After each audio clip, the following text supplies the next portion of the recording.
Olá, alunos do quarto ano, eu sou a professora Giovana Rocha e nesse momento nós vamos ter aula de arte. Olha o nosso título, Mares, Rios e Oceanos. Quem não está com saudade do mar?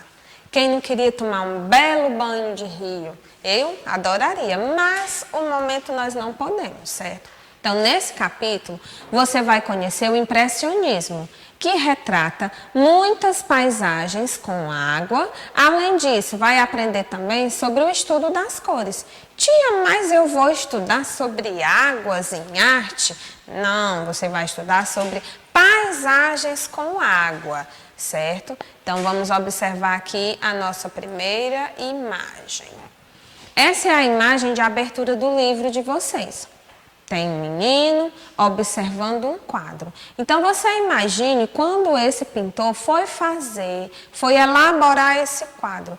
Quais foram, o que ele queria passar para a gente? Será que é fácil, de repente, representar de forma tão nítida a água, essas paisagens? Então, quando alguém vai iniciar uma obra de arte, ela tem que ter uma ideia para colocar em prática. Observando assim, aparentemente é muito fácil. Mas será que se eu fosse fazer, será que se você fosse fazer, nós iremos conseguir fazer dessa mesma forma?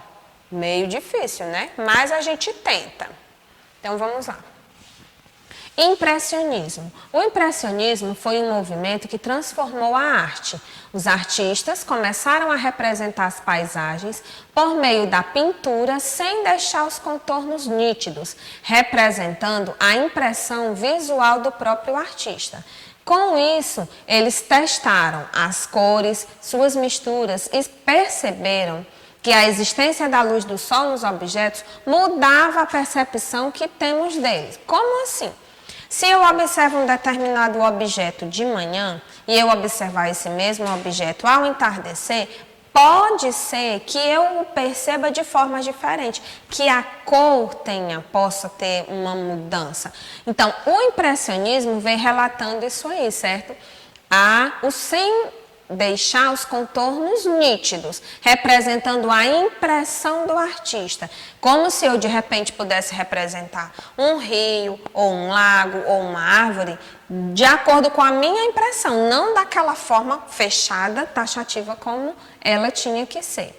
Assim, uma mesma paisagem poderia ter tons de cores distintos se fossem observados em momentos diferentes, foi o que eu falei, ou amanhã, ou à tarde, ou um dia nublado, ou um dia ensolarado. Então, que vocês observem essa imagem, né? Então, será que se eu fosse observar essa paisagem em um dia de sol ou em um dia ensolarado, ela passaria a mesma impressão para mim? Eu a veria da mesma forma?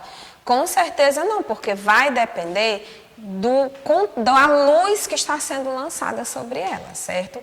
Então, para saber mais, sempre nessa sessão, para saber mais, apresenta ou o pintor ou o arqueólogo, que dependendo da disciplina, e aqui nós temos, certo? Esse pintor francês que representava em suas obras paisagens, lagos e jardins, certo? Então, vocês podem pesquisar mais um pouco sobre ele, certo?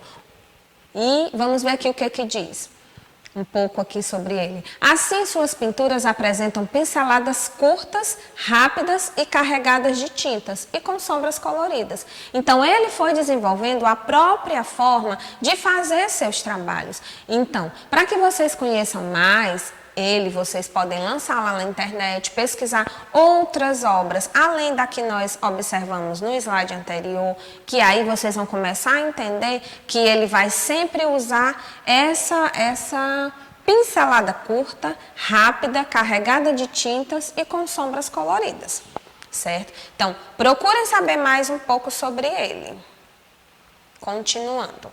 Aqui nós temos, certo, uma obra, né? O Naufrágio. Então, vocês observem ela no livro de vocês e diz o seguinte: observe a representação de águas do oceano na obra Naufrágio.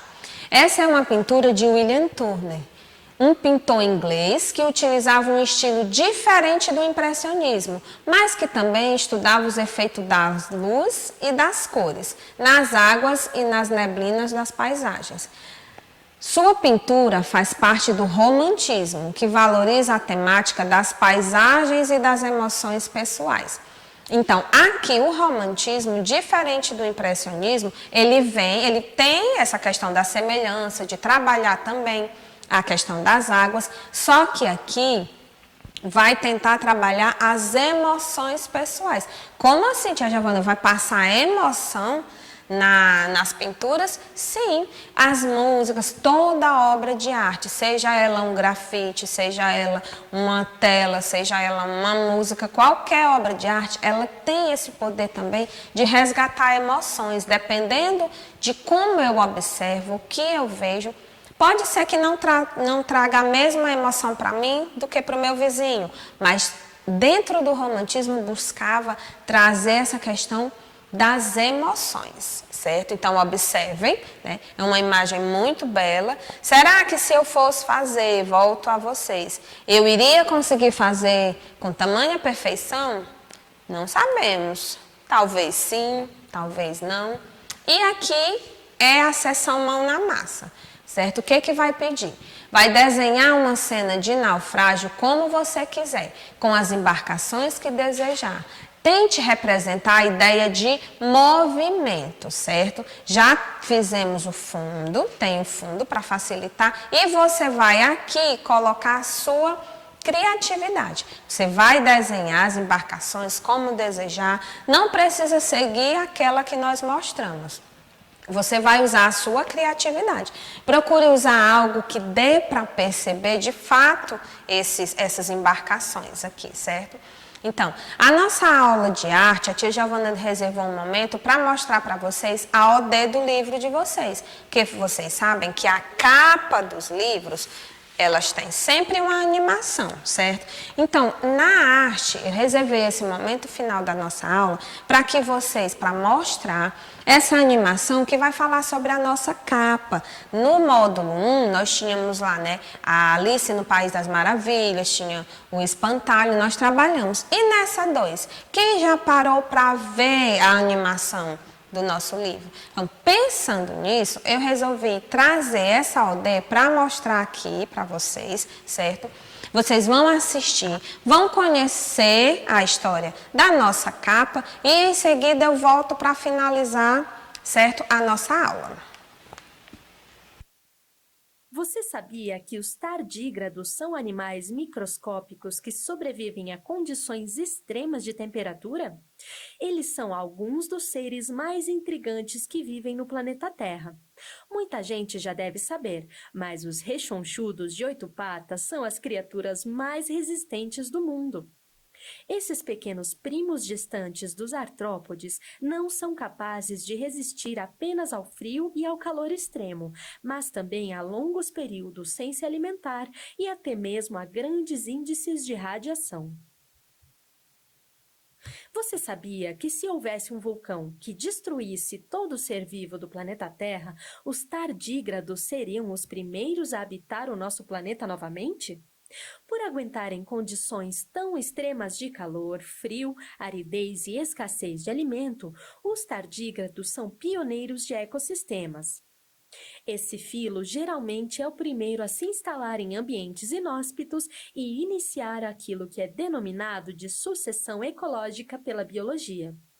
Eles sobreviveriam alimentando-se de micróbios que por ali vivem e acumulando nitrogênio, carbono e fósforo para se manterem vivos. Por que será que os tardígrados também são conhecidos como ursos d'água?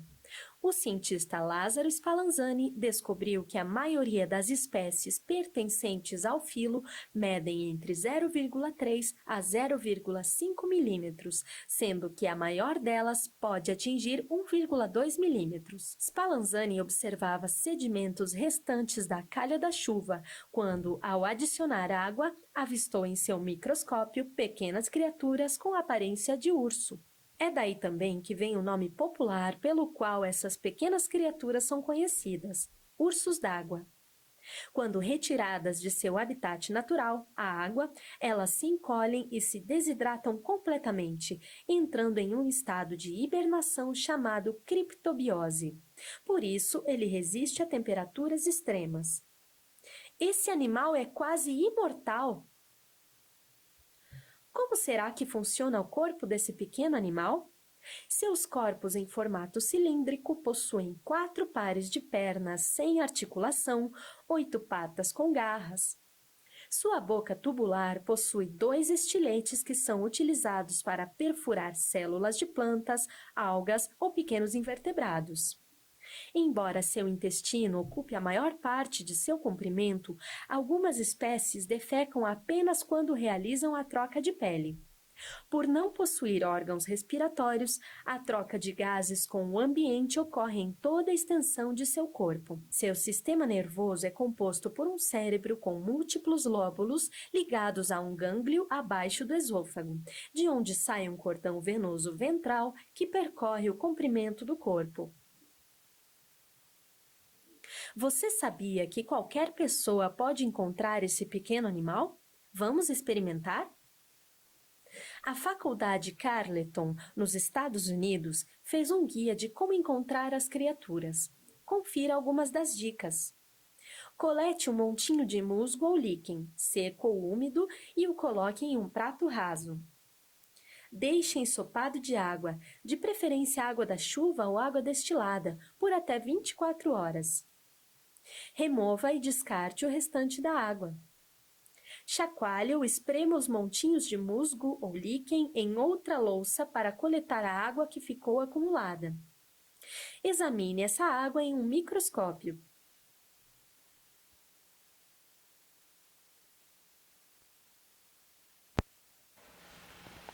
Então, vocês gostaram?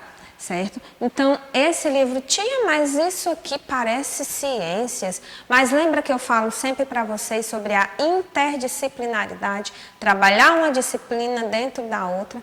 Então, enquanto eu assistia o vídeo, eu fiquei lembrando como é essa OD, esse vídeo, ele é muito atual. Então, se nós observarmos essa imagem, nós não estamos vivendo o quê? Falando muito em quê? Em um vírus que de repente apareceu, que nos levou para casa, que deixou muitas pessoas doentes, outras tantas mortas, e que esses vírus, eles só podem ser vírus, bactérias, vistos através de microscópios. E como diz aqui, existem muitas coisas no mundo que não podemos ver a olho nu, certo? Precisamos observá-las através de microscópio. Sabemos que o microscópio não é algo como um pincel, um livro que eu tenho à mão, mas aqui nós podemos conhecer um pouco. E durante todo esse capítulo, nós vamos estar sempre falando, fazendo atividades sobre essa OD da nossa capa, sobre essa animação, que vem, se tivesse sido planejado, realmente não estaria tão dentro do que nós estamos vivendo.